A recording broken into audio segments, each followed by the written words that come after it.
Hello viewers, இந்த வீடியோவில் நம்ம ராயல் என்ஃபீல்டோட Interceptor 650 ஓட ரைடிங் எக்ஸ்பீரியன்ஸ் எப்படி இருக்குது, பெர்ஃபார்மன்ஸ் எப்படி இருக்குது, ஹேண்ட்லிங் எப்படி இருக்குன்னு சொல்லிட்டு ஒரு டீட்டெயில்டு ஃபுல் ரிவ்யூ பார்க்க போகிறோம். ஸோ இந்த வீடியோவை ஸ்கிப் பண்ணாமல் கடைசி வரைக்கும் பாருங்கள்.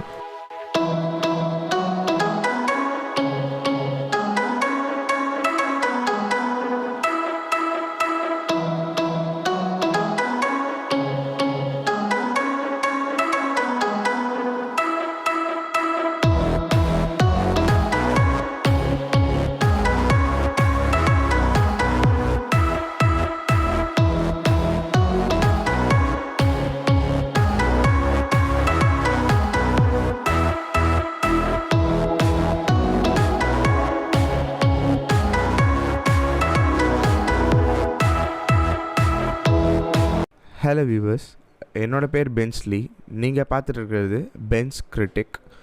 இந்த சேனலுக்கு இப்போ தான் முதல் தடவை வரீங்கன்னா அந்த சப்ஸ்கிரைப் பட்டனை ப்ரெஸ் பண்ணிக்கோங்க. அப்படியே பக்கத்தில் இருக்க பெல் ஐக்கானையும் ப்ரெஸ் பண்ணிக்கோங்க. அப்போ தான் நான் போடுற வீடியோஸ் வந்து மிஸ் பண்ணாமல் பார்க்க முடியும். ஸோ Interceptor 650 வந்து பேக் சைடு வந்து பார்த்திங்கன்னா ஹேலோஜன் பல்ப் தான் கொடுத்துருக்காங்க. எல்லாமே ஹேலோஜன் பல்பு தான். 2 சைலன்சர்ஸ் கொடுத்துருக்காங்க. பின்னாடி பார்த்தோன்னா ட்வின் காயில் ஓவர் சாக்கப்சர் வந்து கொடுத்துருக்காங்க. ஸோ உங்களுக்கு வந்து ரைட் பண்ணுறப்ப வந்து பின்னாடி உட்காந்துருக்கவங்களுக்கு வந்து ரொம்பவே கம்ஃபர்டபுளாக இருக்கும். வண்டி வந்து ஃபுல்லுமே வந்து மெட்டலில் தான் இருக்குது. பிளாஸ்டிக்ஸ் வந்து ரொம்பவே கம்மியாக தான் இருக்குது. ஸோ ரைடர் சீட்டோட ஹைட்டுன்னு பார்த்தீங்கன்னா 804 mm. ஸோ ஓரளவுக்கு டீசெண்டான ஹைட்டில் தான் கொடுத்துருக்காங்க. பில் குவாலிட்டி எனக்கு வந்து ரொம்பவே பிடிச்சிருக்கு. இன்ஸ்ட்ருமெண்ட் கிளஸ்டர் வந்து சிம்பிளாக இருந்தாலும் சூப்பராக இருக்குது, எனக்கு பிடிச்சிருக்கு.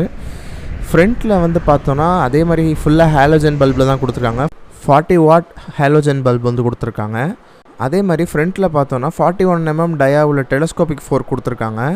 அதே மாதிரி ஃப்ரண்ட் டயர்ஸ் பார்த்தீங்கன்னா 18 inch 100/90 டியூப் டயர்ஸ் தான் கொடுத்துருக்காங்க. ஸ்போக் வீல்ஸோடு தான் வருது. ஸோ வண்டி வந்து ரெண்டுமே வந்து டியூப் டயர்ஸ் தான், ஸ்போக் வீல்ஸ் இருக்கிறதுனால. ஸோ இன்ஜின் பார்த்தோன்னா ஃப்ரண்ட்டில் பார்த்தோன்னா பம்பர்ஸ் எல்லாமே இருக்குது.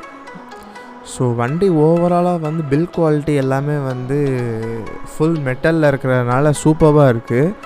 தென் இது வந்து பார்த்திங்கன்னா air oil cooled parallel twin cylinders வந்து கொடுத்துருக்காங்க. ஸோ இது வந்து ஒரு ரொம்ப நல்ல விஷயம். பேக் டயர்ஸ்ன்னு பார்த்தீங்கன்னா 18 inch 130/70 டியூப் டயர்ஸ் தான் வந்து கொடுத்துருக்காங்க, அதே ஸ்போக் வீல்ஸோட. ஸோ ஓவராலாக வந்து இந்த பில் குவாலிட்டி வந்து ஓரளவுக்கு டீசெண்டாக இருக்குது. தென் இது சீட்டு வந்து ரொம்பவே நேரோவாக இருக்குது. ஈவன் தோ இது வந்து ஒரு ரெட்ரோ பைக் ஃபீல் கொடுக்கணுன்றதுக்காக வந்து அவங்க நேரோவாக கொடுத்துருக்காங்க. பட் அது வந்து எப்படி இருக்கும்னு தெரில. ஸோ இன்ஸ்ட்ருமெண்ட் கிளஸ்டரை பொறுத்த வரைக்கும் பேசிக்கான டீட்டெயில்ஸ் இருக்கிற மாதிரி உள்ள ஒரு இன்ஸ்ட்ருமெண்ட் கிளஸ்டர் தான் வந்து கொடுத்துருக்காங்க. ஒன்றும் ரொம்ப டீட்டெயில்டாக இருக்கிற மாதிரிலாம் இல்லை, பேசிக்காக உள்ளது தான் அதில் இருக்குது. ஸோ ஓடோமீட்டர் இருக்குது, ட்ரிப் மீட்டர்ஸ் இருக்குது, ஃபியூல் கேஜ் இருக்குது, ஆர்பிஎம் மீட்டர் இருக்குது. எல்லாமே வந்து ஃபுல்லி அனலாக் இதில் தான் கொடுத்துருக்காங்க.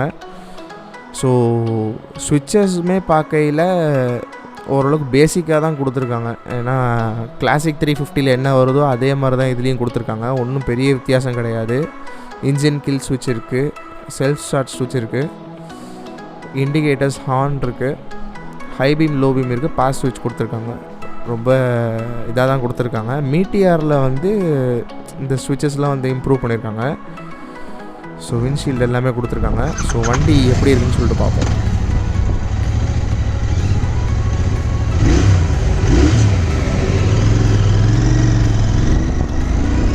ஸோ வண்டியோட இனிஷியல் பிக்கப்புன்னு பார்த்தீங்கன்னா தாறுமாறாக இருக்குது. ஏன்னா இதோட பவர்னு பார்த்தீங்கன்னா 47.65 PS, டார்க் வந்து பார்த்தீங்கன்னா 52 Nm. ஸோ சும்மா பிக்கப்லாம் சும்மா தாறுமாறாக இருக்குது. நீங்கள் வந்து நல்லா புஷ் பண்ணி ஓட்டினீங்கன்னா 160 வரைக்குமே கூட போவோம். ஸோ அந்தளவுக்கு பயங்கர பவராக இருக்குது வண்டி. ஏன்னா இது வந்து அதாவது ட்ரிப் போகிறவங்களுக்கு, ஹைவேஸில் ரைட் பண்ணுறவங்களுக்கு வந்து இந்த வண்டி சூட் ஆகும். சிட்டிக்குள்ளே ஓட்டுறதுக்கு வந்து சூட் ஆகாது. ஏன்னா இதோட வெயிட் வந்து பார்த்திங்கன்னா 202 kgs கிட்டே வருது. ஸோ உங்களுக்கு சிட்டியில் வந்து ஹேண்டில் பண்ணுறதுக்கு ரொம்பவே கஷ்டமாக இருக்கும். அண்ட் சீட்டு வந்து ரொம்ப நேரோவாக கொடுத்துருக்கனால கொஞ்சம் ரெட்ரோ பைக் ஃபீல் கொடுக்கணுன்றதுக்காக அப்படி கொடுத்துருக்காங்க. ஆனால் வந்து கொஞ்சம் பக்கா க்ரூசர் டைப் மாதிரி இருக்குது வண்டி. மற்றபடி ரொம்ப ட்ராவல் பண்ணுறவங்களுக்குலாம் வண்டி வந்து தரமான வண்டி இது. ஹேண்டில் பார்ஸ் கூட கொஞ்சம் அப்ரைட்டான ஹேண்டில் பார் தான் கொடுத்துருக்காங்க. இது வந்து கான்டினென்டல் ஜிடியை வந்து கம்பேர் பண்ணுறப்ப அதே மாதிரி தான் இருக்குது. என்ன அது கொஞ்சம் ஃப்ரண்ட்டில் லீன் பண்ணி ஓட்டுற மாதிரி இருக்கும், இது வந்து ஸ்ட்ரைட்டாக வந்து ஓட்டுற மாதிரி இருக்குது, அவ்வளோதான் வித்தியாசம். இது வந்து பக்கா க்ரூசர் டைப்பில் தான் கொடுத்துருக்காங்க. நல்ல ஹேண்டில் பார்ஸ்லாம் நல்லா அப்ரைட்டாக இருக்கிறதுனால உங்களுக்கு ஓட்டுறதுக்கு வந்து ரொம்பவே கம்ஃபர்டபுளாக இருக்குது. நான் இப்போ ஓட்டுற வண்டியோட கலர்னு பார்த்திங்கன்னா ஆரஞ்சு க்ரஷ். இந்த கலர் வந்து ரொம்பவே அட்ராக்டிவான ஒரு கலராக இருக்குது, ரொம்ப சூப்பரான ஒரு கலராக இருக்குது. இதோட ஃபியூல் டேங்க் கெப்பாசிட்டின்னு பார்த்தீங்கன்னா 13.7 லிட்டர்ஸ் வந்து இருக்குது. மைலேஜ் வந்து இது வந்து ஒரு 650cc வண்டி அப்படின்றதுனால உங்களுக்கு வந்து மைலேஜ் எதிர்பார்க்க முடியாது, ஆனால் கம்ஃபர்டபுள் நல்ல தாராளமாக எதிர்பார்க்கலாம். மைலேஜ் வந்து 18 to 23 kmpl வந்து தருது. ஒரு டீசெண்டாக ஒரு 80 to 100 மெயின்டைன் பண்ணி ஆக்சிலரேஷன்லாம் வந்து கான்ஸ்டண்ட்டாக கரெக்டாக கொடுத்து ஓட்டினீங்க அப்படின்னா டேம் ஷூர் உங்களுக்கு வந்து 20 to 22 தாராளமாக தரும். நான் வந்து செக் பண்ணி பார்த்துருக்கேன் இந்த வண்டியை. ஆனால் மைலேஜ் டெஸ்ட்குள்ள வீடியோ வந்து உங்களுக்கு வாய்ப்பு கிடச்சா நான் போடுறேன், அதில் பாருங்கள். இது வந்து கியர் பாக்ஸ் செட்டப்னு பார்க்கையில் வந்து 6 ஸ்பீட் கியர் பாக்ஸ் வந்து கொடுத்துருக்காங்க. அசிஸ்டன்ட் ஸ்லிப் கட்ச் செட்டப்போடு வருது இந்த வண்டியில். ஸோ இது வந்து ரொம்ப ஒரு நல்ல விஷயம். ஸோ வண்டி வந்து பிக்கப்பும் சரி, அந்த டார்க்கும் சரி, எல்லாமே பவர் எல்லாமே வந்து தாறுமாறாக இருக்குது. நீங்கள் நல்ல ட்ராவலிங்கில் வந்து நல்லா இன்வால்வ் ஆகிருக்கீங்க அப்படின்னா இந்த வண்டி வந்து ஒரு பக்காவான ஒரு வண்டி. இதோட கிரவுண்ட் கிளியரன்ஸ்னு பார்த்தீங்கன்னா 174 mm வந்து கொடுத்துருக்காங்க. ஸோ அதுவுமே வந்து தாறுமாறாக இருக்குது. பிரேக்கிங் சிஸ்டம்க்கு நம்ம மெயினாக வந்தோன்னா ஃப்ரண்ட்டில் வந்து பார்த்திங்கன்னா 320 mm டயா டிஸ்க் கொடுத்துருக்காங்க. பேக்கில் பார்த்தீங்கன்னா 240 mm டிஸ்க் வந்து கொடுத்துருக்காங்க. இது வந்து டியூவல் சேனல் ABS சிஸ்டம்க்கு உள்ளது.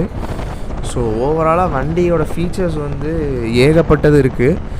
ஆனால் ஒரு பேசிக் ரெட்ரோ பைக்குள்ள ஃபீச்சர்ஸ் தான் வந்து இதில் கொடுத்துருக்காங்க. கான்டினென்டல் GT இதுவுமே இன்டர்செப்டர் ரெண்டுமே ஒன்று தான். என்ன கான்டினென்டல் GT வந்து நீங்கள் கொஞ்சம் ஃப்ரண்ட்டில் கொஞ்சம் லீன் பண்ணி ஓட்டுற மாதிரி இருக்கும், வேறு ஒன்றும் பெரிய வித்தியாசம் கிடையாது ரெண்டு வண்டிக்குமே. ஸோ ஓவராலாக ரெண்டு வண்டியுமே வந்து சேம் தான். அண்ட் இந்த வண்டி வந்து கொஞ்சம் எப்படி சொல்கிறது, சிட்டிக்குள்ளே ஓட்டுறது வந்து கொஞ்சம் கஷ்டம். நீங்கள் ஹைவேஸில் அதாவது ட்ராவலிங்க்கு ரொம்ப ஈடுபாடோடு இருப்பீங்க அப்படின்னா இந்த வண்டி ஒரு பர்ஃபெக்டான ஒரு வண்டி. இதில் ஒரு கொஞ்சம் இம்ப்ரூவ் பண்ணியிருக்கலாம் அப்படின்னா டேங்க்கில் வந்து அவங்க அந்த ஃபியூவல் போடுறப்போ ஓப்பன் பண்ணுறது வந்து நம்ம அந்த கீ போட்டு ஓப்பன் பண்ணோன்னா அப்படியே கையோடு வந்துடுது. அதுலேயே ஃபிக்ஸ் ஆகி வந்திருக்கமா இருந்துச்சுன்னா அது ஒன்று நல்லா இருந்திருக்கும். அது ஒன்று சரியாக இல்லை. மற்றபடி வண்டி வந்து கொஞ்சம் ரொம்பவே வெயிட்டாக தான் ஃபீல் ஆகுது. ஸோ உங்களுக்கு இந்த வண்டியே ஃபுல்லாக ஓட்டிகிட்டு இருந்தீங்க அப்படின்னா உங்களுக்கு வந்து அது பழகிரும். அண்ட் வைப்ரேஷன்ஸ் சுத்தமாக இல்லை, ரொம்பவே மினிமலாக தான் இருக்குது. நீங்கள் ரொம்ப ஸ்பீடாக போனாலுமே வைப்ரேஷன்ஸ் ரொம்ப மினிமலாக தான் இருக்குது. ஸோ ட்ரிப்ஸ்லலாம் ரொம்ப இன்வால்வ்மெண்ட் இருக்கிறவங்களுக்கு இது வந்து ஒரு பர்ஃபெக்டான ஒரு வண்டின்னு தான் சொல்லணும். ஸோ அவ்வளோதான் ஃப்ரெண்ட்ஸ். இதே மாதிரி இன்னொரு வீடியோவோட உங்களை நான் நெக்ஸ்ட் வீடியோவில் பார்க்குறேன். தேங்க்யூ. இந்த வீடியோ உங்களுக்கு பிடிச்சிருந்தால் லைக் பண்ணுங்கள், ஷேர் பண்ணுங்கள், கமெண்ட் பண்ணுங்கள், மறக்காமல் சப்ஸ்கிரைப் பண்ணுங்கள். தேங்க்யூ.